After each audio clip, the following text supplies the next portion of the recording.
আসসালামু আলাইকুম দর্শক, আশা করি যে যেখানে আছেন আল্লাহ তাআলার অশেষ মেহেরবানিতে সবাই ভালো আছেন, সুস্থ আছেন।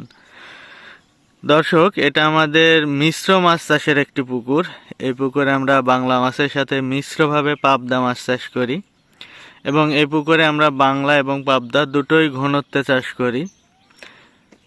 তো আমাদের ঘনত্বে বাংলা এবং পাবদা চাষ করার চক্রটা একটু আলাদা। আমরা প্রথমে এই পুকুরে যখন পুকুর প্রস্তুত করার পরে আমরা এখানে প্রথমে বাংলা মাছ ছাড়ি। বাংলা মাছ ছাড়া কমপ্লিট হয়ে গেলে আমরা এখানে পাবদা মাছের পোনার জন্য অপেক্ষা করি, যেহেতু আমরা নতুন পোনা ছাড়ি পাবদা মাছের।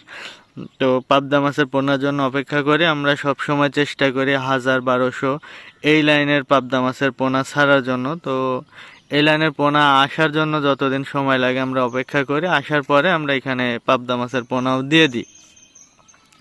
তো দেখা যাচ্ছে যে বাংলা মাছ ছাড়ার অনেক সময় 5-10 দিন পরে, অনেক সময় 1-1 মাস পরে, এমনটা মানে পোনা আসার উপরে সময় নির্ধারিত হয় যে কতদিন দেরি হলো বাংলা মাছ দেওয়ার পরে পাবদা মাছের।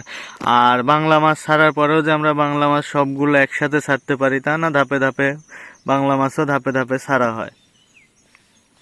তো দেখুন, এখানে আমার 100% জলকরটা আসলে এভারেজ যদি আমি টোটালি জলকর হিসাব করি আমার 100%-এর বেশি হবে একটু।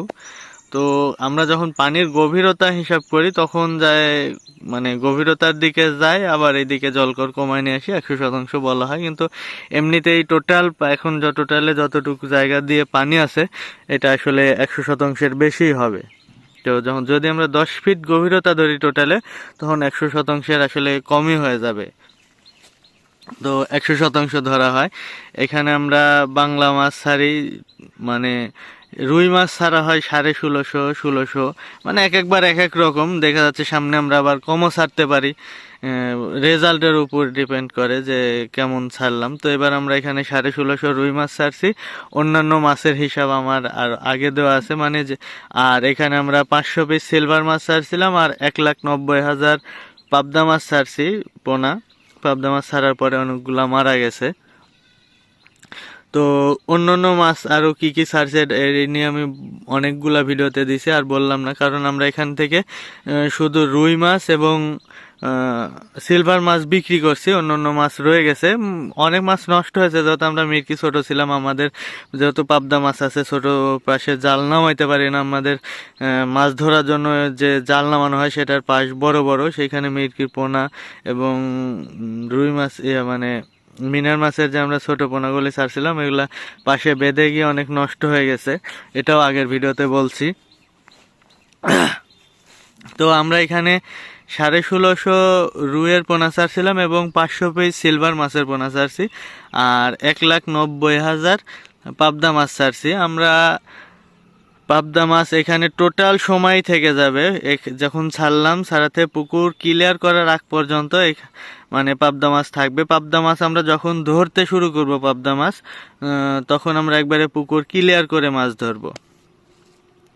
তো তার আগে আমরা এখান থেকে ধাপে ধাপে মাছ বিক্রি করি, কারণ মাছ ছাড়ার পরে যখন মাছের ছাড়ার সময়টাই কিন্তু মাছ ছোট থাকে, পুকুরে ধারণ ক্ষমতা বেশি থাকে, মাছ আস্তে আস্তে বড় হয়, পুকুরের ধারণ ক্ষমতা কমতে থাকে, আমরা আস্তে আস্তে মাছ কমাইতে থাকি। তাছাড়া যদি টোটালি মাছ ছাড়া থেকে শেষ পর্যন্ত রাখি, এই পুকুরে আসলে চাষ করা সম্ভব না। তো সেই কারণে আমরা আস্তে আস্তে কমাইতে থাকি। তো এখানে আমরা 1650 রুই ছাড়ছিলাম এবং 500 সিলভার ছাড়ছিলাম। আমরা 500 সিলভার টোটালি বিক্রি করে ফেলছি এখান থেকে ঈদের পরে, এবং এর মধ্যে থেকে 800 রুই মাছের পোনা, মানে রুই মাছ আমরা বিক্রি করে ফেলছি। তো এটাই শুধু আমি বলছিলাম যে আমি 500 সিলভার বিক্রি করছি এবং 800 রুই মাছ বিক্রি করে ফেলছি এখানে। আর আমরা রুই যখন ছাড়ি তখন আমাদের রুইয়ের গড় ওজন ছিল 1 কেজি ছাড়ার সময়। পোনা 1 কেজি ওজনের পোনা ছাড়া ছিল রুই মাছের, এবং আমরা যখন সিলভার ছাড়ি আমাদের সিলভার মাছের পোনা ছিল 5 কেজি। তো আমি 3 মাস পরে আমরা সিলভার 500 বিক্রি করে দিলাম। 500 উঠে নিয়ে 2-4-5টা কম উঠছে এবং দেখা যাচ্ছে 2-4-5টা মারা গেছে। ওই হিসাবে টোটালি সিলভার উঠে আসছে, পুকুরে আর সিলভার নাই। আর রুই 1600-র মধ্যে 800 বিক্রি করে দিয়েছি, এটুকুই শুধু বলছিলাম। 3 মাস পরে বিক্রি করলাম। তো অনেকেই জানতে চাচ্ছিলেন যে আসলে 3 মাস পরে আমাদের রুই এবং সিলভার মাছের সাইজটা কেমন হয়েছিল, কি সাইজের আমরা বিক্রি করলাম। আসলে আমি শুধু বলছি যে বিক্রি করছি, কিন্তু কি সাইজ হয়েছিল 3 মাস পর এটা আপনাদেরকে বলা হয়নি। তো এটা অনেকেই জানতে চাচ্ছিলেন। তো আমরা 3 মাস পরে এখান থেকে মাছ বিক্রি করছি। আর এবার আবহাওয়াটা খুব ভালো না, বৃষ্টির পরিমাণে একেবারে নাই বললেই চলে। অতিরিক্ত খরার কারণে শুধু আমার পুকুর না, অধিকাংশ পুকুরের মাছের যে আশানুরূপ রেজাল্ট আসার কথা সেই হিসাবে আসেনি। আমরা তো একটু ঘনত্বেই চাষ করি, আমাদের রেজাল্ট একটু কমই হবে। কিন্তু যারা ঘনত্বে না পাতলা করে মাছ চাষ করে, যাদের অত্যন্ত ভালো রেজাল্ট হওয়ার কথা, তাদের রেজাল্টও তুলনামূলক হয়নি এই বৈরী আবহাওয়ার কারণে। তো আমাদের রেজাল্টটাও অত ভালো হয়নি। তো আমরা 1 কেজি মাছ ছাড়ছি এবং 3 মাস পরে আমরা এখান থেকে মাছ বিক্রি করছি। 3 মাসে আমাদের রুই মাছের সাইজ হয়েছিল গড় ওজন 1 কেজি 500 গ্রাম। দেখা যাচ্ছে যে আমরা একটু কম ডিমালা মাছগুলা ধরছি, কারণ এই সময়টাতে অধিকাংশ পুকুরে রুই মাছের ডিম হয়ে যায়। আর যেগুলা ডিম বেশি থাকে সেগুলাই সচরাচর ওজনে একটু বেশি হয়। তো আমরা ডিমওয়ালা মাছগুলি ধরিনি, মানে ধরছি কিন্তু খুব কম। যেগুলা হালকা ডিম আছে পেটে সেই সমস্ত মাছগুলা ধরছি, যেগুলা অধিকাংশ মানে পেটে বেশি ডিম আছে সেই মাছগুলা ধরিনি, কারণ আমার পুকুরে মাছ থেকেই যাচ্ছে। আমি তো পুকুর সম্পূর্ণ মাছ বিক্রি করতেছি না, আমি অল্প কিছু মাছ বিক্রি করতেছি, আর আমি নিজে আড়তে নিয়ে গিয়ে মাছ বিক্রি করতেছি। আর বর্তমানে ডিমওয়ালা মাছের চাইতে যেগুলা ডিম কম, মানে ডিম নাই, সেই মাছগুলার দাম বেশি। সেই কারণে আমরা ডিম ছাড়া মাছগুলা ধরছি, ডিমওয়ালা মাছ খুব কম ধরছি। তখন দেখা যাচ্ছে যে আমাদের সব যদি আমি ডিমওয়ালা মাছ ছেড়ে দিই, তাহলে আমার মানে গাড়িতে যে পরিমাণ মাছ নিব সেই পরিমাণ মাছ হচ্ছে না। সেই কারণে আমরা ডিমওয়ালা মাছ নিছি। তো আমরা ডিম ছাড়া মাছগুলো বেছে বেছে ধরে আমাদের মাছের ওজন হয়েছে 1 কেজি 500 গ্রাম। আর সব যদি এভারেজে ধরতাম তাহলে হয়তো বা একটু ওজন বেশি হতো, কারণ যেহেতু আমার মাছ থেকে যাচ্ছে, আমি সব মাছ বিক্রি করব না। ডিমালা মাছ নিয়ে যে আমার কম দামে বিক্রি করার তো কোনো প্রয়োজন নাই। তো যেহেতু আমি মাছ কমাচ্ছি, আমি ডিম ছাড়া মাছগুলাই ধরি, তাহলে আমার বাজারেও আমি একটু বেশি দামে বিক্রি করতে পারবো। তো সেই জন্য ডিম ছাড়া মাছগুলি ধরে আমরা বাজারে বিক্রি করছি। তো সেই ক্ষেত্রে আমাদের 3 মাস পর 1 কেজি পোনা ছেড়ে 3 মাস পরে আমাদের রুই মাছের গড় ওজন হয়েছে 1 কেজি 500 গ্রাম। ছাড়ছি 1 কেজি, কিন্তু ওজন হয়েছে 1 কেজি 500 গ্রাম। যদি আবহাওয়া ভালো থাকতো তাহলে রেজাল্ট আরও ভালো হওয়ার সম্ভাবনা ছিল, কিন্তু আবহাওয়া যেহেতু খারাপ হয়নি, শুধু আমার না অধিকাংশ মানুষের রেজাল্ট ভালো হয়নি।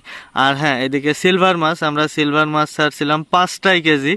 আমাদের সিলভার মাছের পোনা যখন আমি ছাড়ি সেই সময় পোনার বিষয়ে আমার একটু কমপ্লেন ছিল, কিন্তু যারা পোনা আমাদেরকে দেয় তারা বললো ভাই এটা ঠিক হয়ে যাবে, পোনায় সমস্যা নাই। তো ছাড়ার পরে 3 মাস পরে যখন আমরা বিক্রি করতে যাই, তখন দেখলাম যে না, আমার যেটা কমপ্লেন ছিল সেটাই ঠিক। তারা যেটা বলেছিল আসলে সেটা হয়নি। হয়তো বা বৃষ্টি বাদল হইলে সেটা ঠিক হয়ে যায়, তো এই আবহাওয়ার কারণেই হয়নি। তো আমরা যখন সিলভার মাছ বিক্রি করি, আমাদের সিলভার মাছ হয়েছে 1 কেজি প্লাস। মানে 1 কেজির থেকে যে খুব বেশি হয়েছে তা না, এভারেজে 1 কেজি ধরা চলে, 1 কেজি সাইজ। 5টাই কেজি থেকে 3 মাসে আমাদের সিলভার হয়েছে 1 কেজি। তো আমাদের এই অবস্থা মাছ আবহাওয়ার কারণে আমাদের খুব ভালো হয়নি। এখন আমরা দেখুন যে ঘনত্বে চাষ করি, এই কারণে আমরা এখান থেকে মাছ বিক্রি করে দিই। আর যারা জানতে চাচ্ছিলেন যে কেমন সাইজ হয়েছে, সাইজ জানানো হয়েছিল না। তো রুই মাছ 1 কেজি থেকে 3 মাসে 1 কেজি 500 গ্রাম হয়েছে। মাছ অধিক ঘনত্বে, আবহাওয়া খারাপ, সবার আশানুরূপ রেজাল্ট হয়নি, তো আমারও হয়নি। আর সিলভার মাছ 5টাই কেজি থেকে 3 মাসে 1 কেজি প্লাস হয়েছে। আর আরেকটি ভাই কমেন্ট করেছিল, আমি যখন এর আগে ভিডিও দিই যে আমরা 3 মাস পরে রুই মাছ বিক্রি করলাম, তো সেই ভাই কমেন্ট করেছিল যে এত অল্প সময় চাষ করলে পুকুর আসলে লাভ করা সম্ভব কিনা। তো ভাই দেখুন, আসলে অল্প টাইম না, আমরা এই পুকুরটা কিন্তু টোটাল একটা বছর রাখি, মানে 11 মাস আমাদের মাছ থাকে। একটা মাস আমাদের পুকুর পানি দেখুন এখন প্রচুর পরিমাণ পানি হয়ে গেছে, আলহামদুলিল্লাহ। কিন্তু পানি একেবারেই নিচে থাকে। আমরা যখন মাছ ধরি পানি এখন দেখুন একবারে পার বরাবরই প্রায় পানি হয়ে গেছে, একবারে শুকানো থাকে। যখন আমরা এই পুকুরে পোনা ছাড়ছি, আপনারা মিশ্র মাছ চাষের পুকুর প্রস্তুতি বা পোনা ছাড়া সেই সমস্ত ভিডিওগুলি আমার চ্যানেলে খুঁজলে পাবেন। আপনারা দেখেন যে সেই যখন আমরা মাছ ছাড়ি বা পুকুর প্রস্তুত করি সেই সময় পানি কত পরিমাণ কম ছিল। তো যাই হোক, আমরা 11 মাস মাছ রাখি, 10 থেকে 11 মাস। যদি মাছ সুস্থ থাকে, অনেক সময় দেখা যাচ্ছে পুকুরে ভাইরাস ধরে মাছ নষ্ট হয়ে যাচ্ছে, পুকুরে আমরা মাছ টিকাইতে পারতেছি না, সেই সময় আগেই মাছ ধরে দিতে হয়। যদি আমরা যে হিসাবে মাছ চাষ করি সেই সময় পর্যন্ত আমাদের মাছ থাকে, তাহলে আমরা 10 থেকে 11 মাস পর্যন্ত মাছ রাখি। 1 মাস পুকুর মেরামত প্রস্তুতে 1 মাস চলে যায়, আবার পোনা ছাড়া শুরু করি। তো ভাই এখানে আমরা টোটাল 1 বছরে চাষ করি, আর আমরা এখানে মিশ্রভাবে মাছ চাষ করি। আমাদের মানে মাছ একটু ঘনত্বে চাষ করা হয়। আমরা প্রথমে যেভাবে মাছ চাষ করি, যদি আমরা মাছ উঠাই না দিই, মাছ যদি টোটাল শেষ পর্যন্ত আমরা ওইভাবে রাখতে চাই, তাহলে আমাদের এখানে মাছ চাষ করা কখনোই সম্ভব না। আমাদের কোনো মাছেরই রেজাল্ট হবে না, কারণ আমরা যেভাবে ঘনত্বে মাছ চাষ করি এভাবে ঘনত্বে চাষ করা সম্ভব না। তো সেই কারণে আমাদের মাছের যখন বড় হতে থাকে, মানে মাছ একটু বড় হতে থাকে, আস্তে আস্তে আমরা কমাইতে থাকি, যাতে আমাদের পুকুরের মাছের ধারণ ক্ষমতাটা বা পুকুরের পরিবেশটা ঠিক থাকে। আর যদি না বিক্রি করতাম তাহলে পুকুরের পরিবেশটা ঠিক থাকতো না। দেখুন আমরা 1 কেজি ছাড়ছি, 3 মাস পরে আমরা এখান থেকে 1 কেজি 500 গ্রাম বিক্রি করছি। আমরা পোনা কিন্তু একটু কম দামে, 1 কেজি পোনা একটু কম দামেই কিনে এখানে ছাড়ছি, কিন্তু বিক্রি করার সময় কিন্তু যখন আমার মাছ 1.5 কেজি হয়ে গেছে, আমি কিন্তু একটু বেশি দামেই বিক্রি করছি। আমার 1 কেজি মাছটা কিনা ছিল ধরুন 160 টাকা কেজি কিনছিলাম আমরা, 160 টাকা কেজি কিনে আনছি, আমি ওইটা বিক্রি করছি 3 মাস পরে 300 টাকা কেজি।